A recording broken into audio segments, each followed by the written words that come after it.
She'd be responsible for large cuts. I look to the left and you'll see the statue of the oxen. That was done by Olivia Musgrave. Very significant, as this is how Oxford got its name. The oxen crossing the river at the lowest point, the ford. So Oxford was known as Oxenford. Can you hear right? Still working, is it?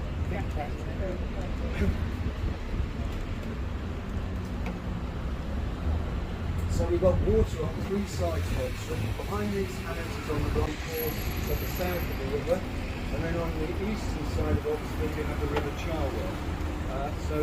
Essentially an island fortress and strategically a very important part of the country, with good connections to the West Country, down to Bristol and Glasgow, and then up to the north, and of course the River Thames going down to London.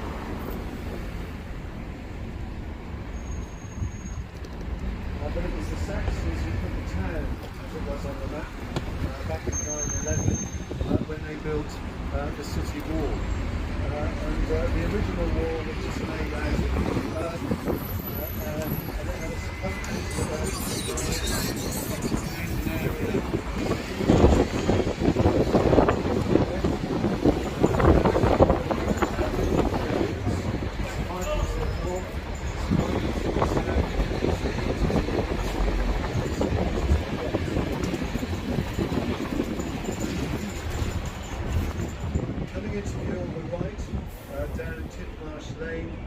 you'll see St George's Tower. That's all that remains, the only tower that remains of the castle. Originally there would have been 4 or 5 towers. The castle was built by the Normans in 1071 by Roger after Hastings.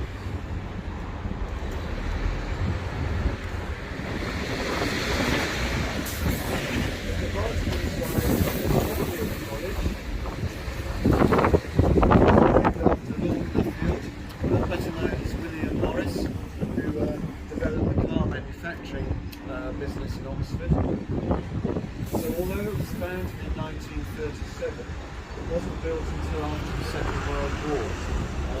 The first modern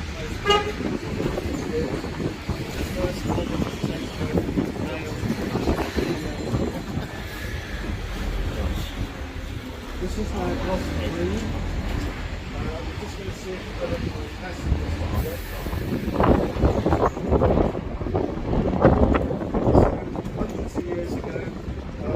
Would have been a green area, like a village green.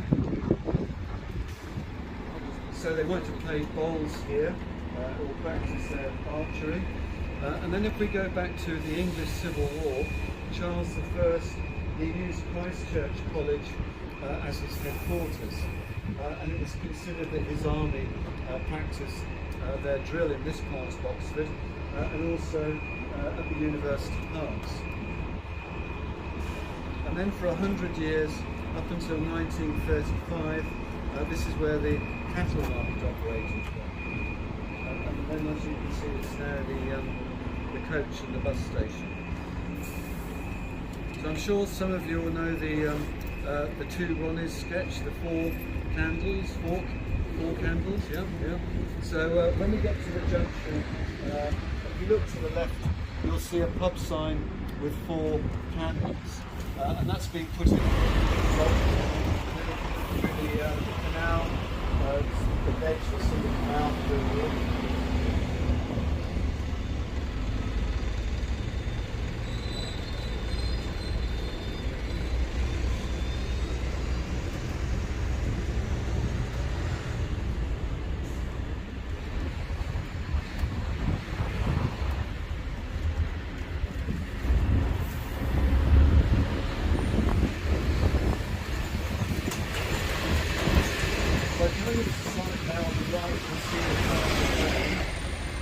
There would have been a defensive structure on the top, and also a moat running around the side, which would have been fed from the River Thames. So eventually the castle doubled up as a prison, and it remained a prison until 1996, And then all this area on the right-hand side is redeveloped. The prison is now a hotel. It's the now Maison Hotel. So if you look to the right, down the entrance, you'll see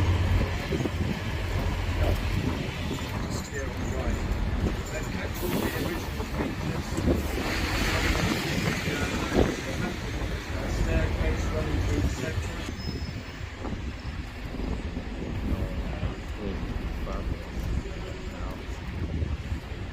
Immediately in front of this is the Westgate shopping centre, which now has rooftop restaurants, bars and cafes. So you get a very good view from the top.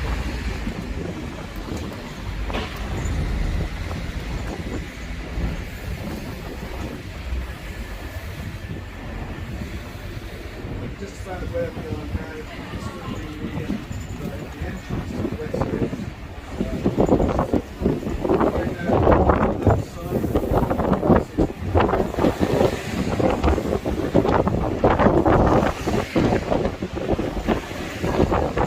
this north is very important.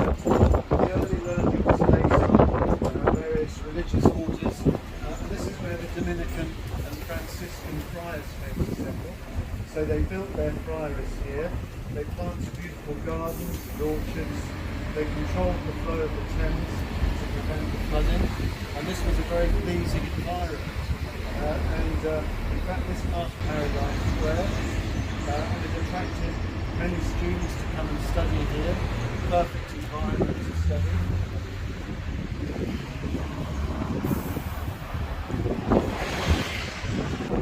Years students have been in Oxford. There have been one or two major incidents that have changed the city. So if I take you back to 1209, this is when two women were murdered in the city. A number of students were held responsible. Two of them were dragged off and executed. There was a mass exodus of students from the city. The others didn't fancy their chances. And where did they go? They went off to Cambridge, to all the universities. And just a word of warning, a lot of establishments is a swear word, so you have to refer to it as the other place. Otherwise you'll be digging deep into your pocket to feed the swear. So for example, you can see that we have a place across the last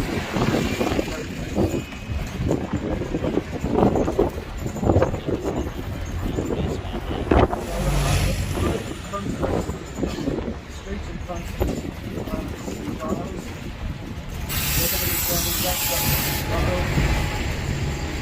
Gordon. Yes, sorry, yes. Gordon. To the right leads down to Toddy Bridge. Now here on the left, Alice's shop. And then coming to your right, Christchurch. That's the dining hall of Christchurch, and that's where part of Harry Potter was built. The cathedral's back here is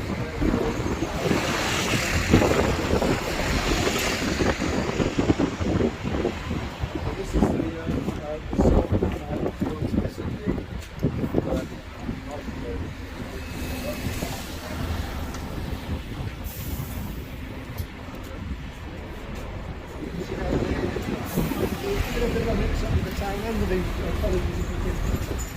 This is now Magdalen College here on the left-hand side. That was founded back in 1458. This iconic, lovely bell tower, the eastern entrance into Oxford, was actually a bit later on than that 1500. But if you were here a few mornings ago on the morning of May the 1st, you'd have been stood on it with a crowd of people at 5 AM in the morning, 12,500 people on this approaching the sing that's stood listening to the chorus singing Regent Street. But down to the right now, there's amazing flat bottom boats up there. Drains all the red fence across the Shore City, all into the Shores exit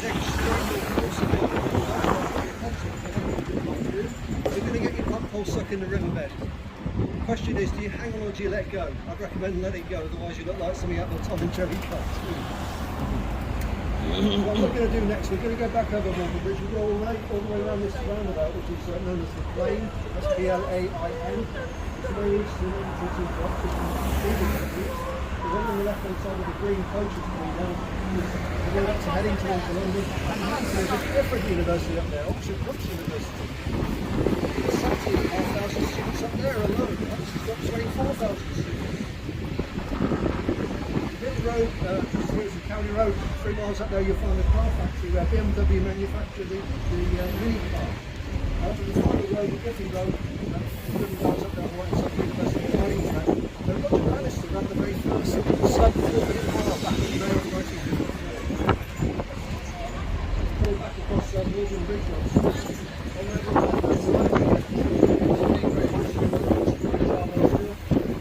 This is a long school playing fields.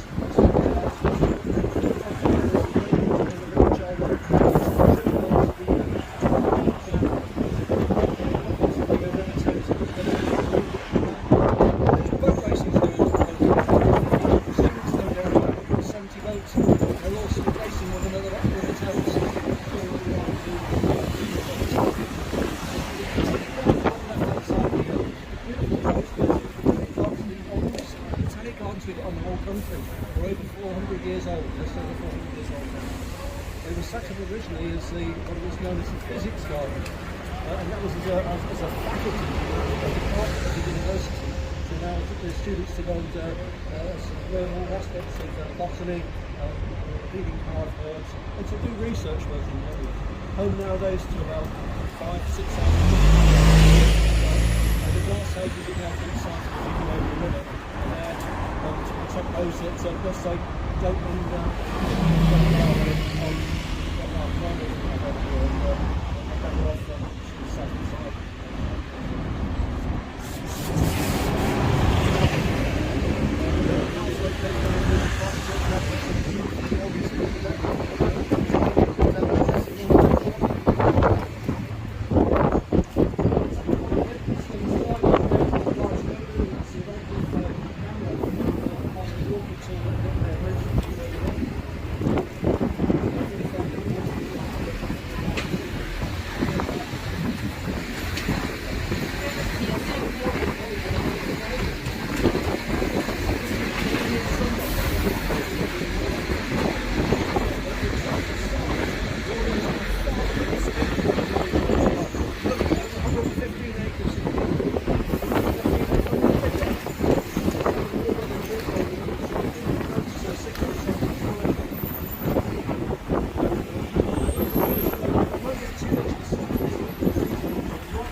More stories in particular in Endeavour.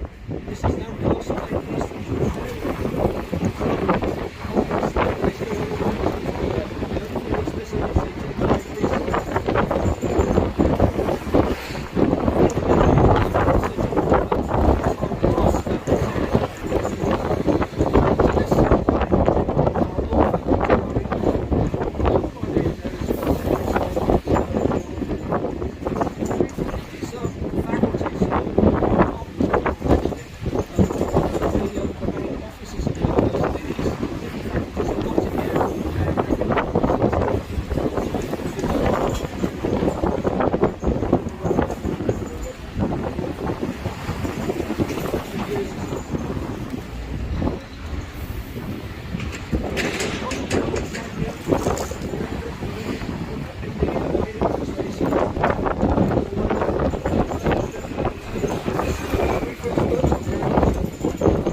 victory is quite successfully to start with, but suddenly they were surprised and they thought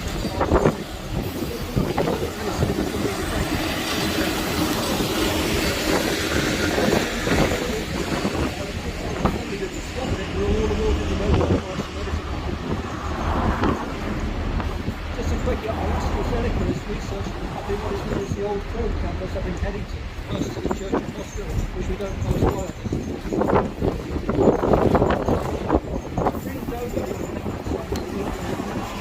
This is Rhodes House, home of the Rhodes Scholarship. Studying lessons in Oxford man, he was responsible for the place at Oriel College, which he looked after the whole school. The big important thing about Cecil Rhodes is when he passed away in 1902, he had nobody to leave his money to, had no heirs. So he left a huge tranche of money to the university, which provided one of the very first scholarships of its time. But it was essentially only for international students only, in particular from those from the British Commonwealth, America and Germany and also. Nowadays it's open worldwide. And look at the people who have got passionate nature towards fellow man, with strong leadership skills. There's only 100 places every year. Less than 1% for those who are the fee for the 42 years less set